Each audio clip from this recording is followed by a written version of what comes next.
ചിരി കൊണ്ട് കേരളത്തിൻ്റെ ചിരിയുടെ സ്വന്തം ബ്രാൻഡ് അംബാസഡറായി മാറിയ ദിവ്യ എസ് അയ്യർ ആ ചിരി കൊണ്ട് പ്രതിപക്ഷത്തെ തകർത്ത് തരിപ്പണമാക്കുകയാണ്.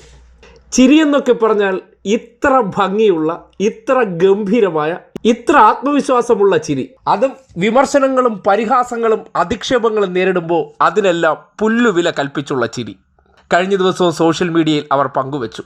സാംസ്കാരിക വകുപ്പിൻ്റെ നേതൃത്വത്തിൽ തൃശ്ശൂരിൽ നടന്ന സാംസ്കാരിക സംഗമത്തിന് ശേഷം മുഖ്യമന്ത്രി പിണറായി വിജയനും മന്ത്രിമാരുമൊത്തുള്ള അവരുടെ ആ ചിരി അത് ചില്ലറ എഫക്റ്റ് അല്ല ഉണ്ടാക്കുക. എന്തായാലും ആ ദൃശ്യങ്ങളൊന്ന് കണ്ടേ. പരസ്പരം ചിരിക്കണം, വിളക്കുകൾ കൊളുത്തണം, വെറുപ്പുകൾക്കുമേൽ പ്രകാശനാളമാകണം. പരസ്പരം ചിരിക്കണം, വിളക്കുകൾ കൊളുത്തണം, വെറുപ്പുകൾക്കുമേൽ പ്രകാശനാളമാകണം. തണൽ മരങ്ങളായി പരസ്പരം തലോടി നിൽക്കണം, വിശാല സ്നേഹമായി നമുക്ക് ചേർന്നു നിൽക്കണം. തണൽ മരങ്ങളായി പരസ്പരം തലോടി നിൽക്കണം, വിശാല സ്നേഹമായി നമുക്ക് ചേർന്നു നിൽക്കണം. തളർച്ചകൾക്കു താങ്ങു നൽകി മുറിവുകൾക്കു തേൻ പുരട്ടി ഇരുളകറ്റുവാൻ നമുക്ക് ചൂട്ടുമിന്നണം. എന്തിനെ ഏതിനെയും ഒരു ചിരി കൊണ്ട് നേരിടുന്ന സൈക്കോളജി, അതാണ് ദിവ്യ എസ് അയ്യരുടെ ഏറ്റവും പ്രധാനപ്പെട്ട ആയുധം. രൂക്ഷമായ വിമർശനങ്ങൾ, കല്ലേറുകൾ, പരിഹാസങ്ങൾ, അധിക്ഷേപങ്ങൾ എല്ലാത്തിനും മറുപടി ചിരി. ആ ചിരിയിലൂടെ തന്നെ കുറിക്ക് കൊള്ളേണ്ട ചില ദൃശ്യങ്ങളായിട്ടുള്ള മറുപടി, വാക്കുകളിലൂടെ മറുപടി, കവിതകളിലൂടെ മറുപടി, പാട്ടിലൂടെ മറുപടി, അങ്ങനെ തൻ്റെ നിലപാടുകളെ വിമർശിക്കുന്നവർക്ക് ചിരിയിൽ ചാലിച്ച മറുപടി കൊടുക്കുന്ന ദിവ്യ എസ് അയ്യർ ചിരിയും ആയുധമാക്കാം, ചിരിയിലൂടെ നമുക്ക് ചിലർക്കിട്ട് പണി കൊടുക്കാമെന്ന് തെളിയിച്ചിരിക്കുകയാണ്. എന്തായാലും കഴിഞ്ഞ ഏതാനും ദിവസത്തെ ചിരിയും അവരുടെ ഇടപെടലും കോൺഗ്രസ് ക്യാമ്പിനും സംഘികൾക്കും സുഡാപ്പികൾക്കൊക്കെ ഏൽപ്പിച്ചിരിക്കുന്ന പൊള്ളൽ ചില്ലറയല്ല.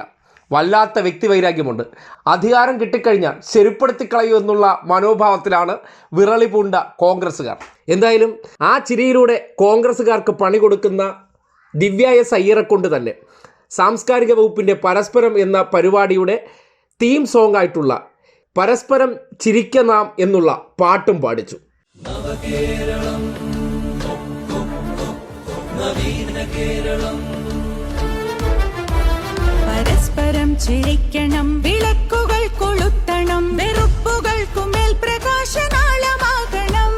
പരസ്പരം ചിരിക്കണം, വിളക്കുകൾ കൊളുത്തണം, വെറുപ്പുകൾക്കുമേൽ പ്രകാശനാളമാകണം. തണൽ മരങ്ങളായി പരസ്പരം തലോടി നിൽക്കണം, വിശാല സ്നേഹമായി നമുക്ക് ചേർന്നു നിൽക്കണം. തണൽ മരങ്ങളായി പരസ്പരം തലോടി നിൽക്കണം, വിശാല സ്നേഹമായി നമുക്ക് ചേർന്നു നിൽക്കണം. തളർച്ചകൾക്കു താങ്ങു നൽകി മുറിവുകൾക്കു തേൻ പുരട്ടി ഇരുളകറ്റുവാൻ നമുക്ക് ചൂട്ടുമിന്നണം. തുടരണം തുടരണം, ഇഴകൾ മുറുകണം, തുഴയെറിഞ്ഞ് തിരമുറിഞ്ഞ് പുതിയ തീരമണയണം. വികസനക്കുളം പഠിച്ചു കുതിരകൾ കുതിച്ചിടുന്ന വിജയം വഴിയിലൂടെ നമ്മൾ ഇനിയുമേറെ നീങ്ങണം. നടക്കണം നടക്കണം, നമുക്ക് നേടണം, പരസ്പരം പരസ്പരം പടുത്തുയർത്തണം, വെറുപ്പുകൾക്ക് മേലെ വിശാല കേരളം. എത്ര ഭംഗിയുള്ള രാഷ്ട്രീയമാണ്! ആരോടും മുഖം കറുപ്പിക്കാതെ, നെറ്റി ചുളിക്കാതെ, രൗദ്രഭാവമിറക്കാതെ, സകലതിനും മറുപടി ചിരി ചിരി ചിരി. ആ ചിരിയുടെ ഓരോ വേർഷൻ ഏൽപ്പിക്കുന്ന പരുക്ക് അത് കോൺഗ്രസിനെ സംബന്ധിക്കുന്നിടത്തോളം നടു ഒടിപ്പിക്കുന്ന അവസ്ഥയിലേക്ക് കാര്യങ്ങൾ എത്തിയിട്ടുണ്ട്. തങ്ങൾ ഉയർത്തിയ വിമർശനങ്ങളോ തങ്ങൾ അവർക്ക് നേരെ ഉറഞ്ഞു തുള്ളിയതൊന്നും മുഖവിലക്കെടുത്തിട്ടില്ല. അതിനെയും ചിരിച്ച് തള്ളിക്കളഞ്ഞിരിക്കുകയാണ് ദിവ്യ എസ് അയ്യർ എന്ന് ലേറ്റസ്റ്റ് ചിരി ഫോട്ടോകളിലൂടെ അവർ തെളിയിച്ചിരിക്കുകയാണ്.